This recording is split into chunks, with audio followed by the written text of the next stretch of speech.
El lenguaje es solo una metáfora más.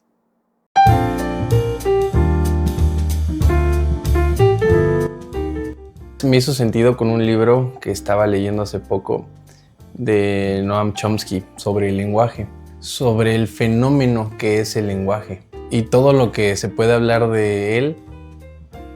Creo que da para ni siquiera acabar en una carrera universitaria. Bueno, según Noam Chomsky, el lenguaje es un sistema mental innato y biológico, no solo una construcción social que se basa en una gramática universal que permite a los niños adquirir un idioma. El lenguaje es un sistema mental innato y biológico. De alguna manera, siempre tratamos de comunicarnos, incluso desde antes de aprender palabras. Existen muchos tipos de lenguaje. Actualmente, normalmente, el lenguaje hablado, el lenguaje escrito, el lenguaje no verbal. Pero incluso desde antes de saber todo esto, tenemos un lenguaje innato que probablemente al nacer solamente sea llorar. Los bebés lloran cuando tienen hambre. Los bebés lloran cuando tienen sueño. Los bebés lloran cuando les duele algo. En efecto, el llorar es una reacción al dolor, al hambre en este caso. Sin embargo, al llorar ya se está comunicando algo, lo cual ya lo convierte justamente en un lenguaje para los demás. Actualmente se puede definir el lenguaje como la capacidad humana de comunicarse mediante un sistema de signos como palabras, gestos o símbolos que permiten expresar pensamientos, ideas y sentimientos. Claro que esta se acompaña de diversos procesos cognitivos en cualquiera de sus presentaciones, desde un niño que llora por hambre hasta una persona que tiene una conversación, como si los bebés no fueran personas. Una vez adquirido el lenguaje, este forma parte de nosotros y de nuestra visión, ya que se convierte en la manera con la que vemos la realidad, lo que al mismo tiempo puede llegar a limitarnos, porque al final las palabras que conocemos justamente son las palabras con las que podemos describir las cosas. No podemos describir algo con palabras que no conocemos. Es así como le damos características a todo lo que nos rodea en la vida, a lo material, a lo físico, a lo tangible, a lo intangible. Solamente lo conocemos a través del lenguaje. Y he aquí lo peligroso del lenguaje. Al tener una limitación de palabras, ya sea cualquier idioma, siempre va a estar limitado. Es solamente con esas palabras que podemos describir y por lo tanto darle sentido al mundo. Es por eso que aquí viene lo peligroso o complicado del lenguaje, que al final nos encierra en cierto número de palabras con los que podemos describir la realidad, con los que podemos describir el mundo, por lo que nuestro propio lenguaje nos limita a entenderlo. Apenas hablaba con mi hermano y hablábamos sobre la frase te extraño en español, y en portugués se dice algo así como siento tu ausencia. Entonces ahí hay una cantidad de significantes en palabras diferentes que condicionan probablemente sensaciones diferentes entre el portugués y el español. Nos referimos a significante basándonos en el concepto de Jacques Lacan. Lacan decía que un significante es el elemento básico del lenguaje que representa a un sujeto para otro significante, sin tener un significado inherente por sí mismo. En pocas palabras o con un ejemplo, podemos decir que es los significados que tiene algo más allá de su propia definición. Por ejemplo, una puerta, un material de madera que sirve para hacer la separación y entrada de entre una habitación y otra.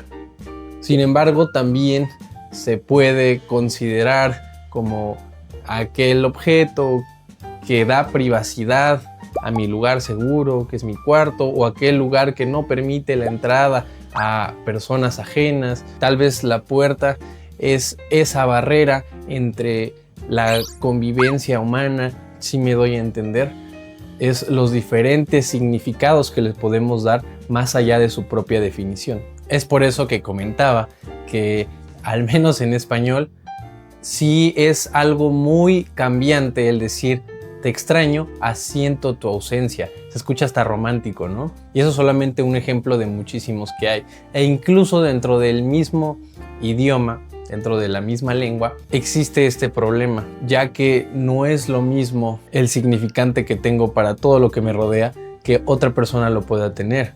Vámonos a un ejemplo muy básico, el dinero. Probablemente hay personas a las que no lo importan, lo ven como una parte más del sistema. Hay personas a las que es la prioridad justamente para poder llegar a ser feliz. Hay personas que lo ven como un todo. Hay personas que no lo priorizan, pues saben que es importante, pero que al escuchar la palabra dinero puede llegar a tener repercusiones diferentes en cada uno de nosotros. Por lo que esto también refleja que hay un problema, o más bien una discordancia entre el valor que le damos a las cosas cada uno de nosotros. Entonces, no hay a veces una comunicación al 100% estricta cuando hablamos de las cosas, porque hay un significante diferente para una cosa al mismo tiempo que individualmente le atribuimos un valor diferente. Con esto quiero llegar a que seamos un poco más lábiles al momento de generar una opinión o juzgar a alguien por sus palabras. Si bien es cierto, las palabras vienen cargadas con ideología, vienen cargadas con sentimientos, con emociones, hay veces que no las seleccionamos correctamente, o probablemente sí, pero al final sea algo totalmente diferente para otra persona, no solamente por lo que está diciendo con sus definiciones, sino con su significante. Porque hoy en día se castigan demasiado las palabras, se castiga a tal punto de las cancelaciones, las funadas, incluso a la marginación social. Muchas veces es solamente una mala elección de palabras. Claro, muchas veces lleva una intención también, pero no para todo significa lo mismo que para ti. Y aquí es donde también todo influye, tanto todo lo que comentamos que lleva el lenguaje, todos los sesgos, también influye el contexto socioeconómico, tu desarrollo biopsicosocial, qué tal eres con tus procesos cognitivos, que es algo que en la mayor parte no depende de ti.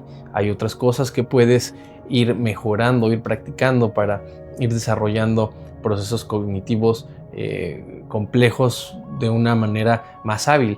Sin embargo, todo esto influye. Tu genética, la crianza que llevas, los amigos. Entonces es aquí donde hay una cantidad de variables casi infinita, donde el lenguaje no puede estar totalmente normalizado para todas las personas. Con esto no quiero decir que las personas son libres de decir lo que digan. Bueno, sí, porque hay libertad de expresión, pero no quiero decir que yo puedo decir algo que está totalmente mal y que, como no todos somos iguales en cuanto a lo que podemos y sabemos decir, va a estar bien, sino que sí hay una cierta normalización en el lenguaje, sobre todo en el lugar donde vivimos, desde el acento hasta las palabras que utilizamos, lo que se considera o no se considera vulgar. Para finalizar, todo esto era para llegar a esta última reflexión, en donde sí, hoy que está todo tan fracturado, que es lo que vemos en las redes sociales, problemas, violencia, todo en todo el mundo, y no solamente para que lo tomemos en cuenta a nivel nacional, internacional, sino incluso con nuestra propia familia, con nuestros propios amigos, con nuestros compañeros de trabajo, de escuela. No es lo mismo y no tiene el mismo valor cosas que para mí tal vez son insignificantes. Para ellos puede ser casi todo. Entonces, buenos días, señor. Soy de paquetería. Tengo un envío para República. no me acuerdo en qué me quedé. Vaya, que Las cosas significan y tienen valor diferente para los demás, para nuestro círculo cercano. Entonces, eso hasta cierto punto puede brindarnos inteligencia emocional para afrontar situaciones donde se requiere alguna pelea, alguna discusión, alguna decisión. Al nosotros ser capaces de identificar eso, de ser conscientes de lo que implican las palabras y que no son simples letras juntas que hacen oraciones, es que tenemos un poquito más de responsabilidad sobre lo que decimos, incluso sobre lo que escuchamos. Y al final eso termina afectándonos a nosotros y a los que nos rodean. Pero bueno, eso es todo. Thank yous. Bye.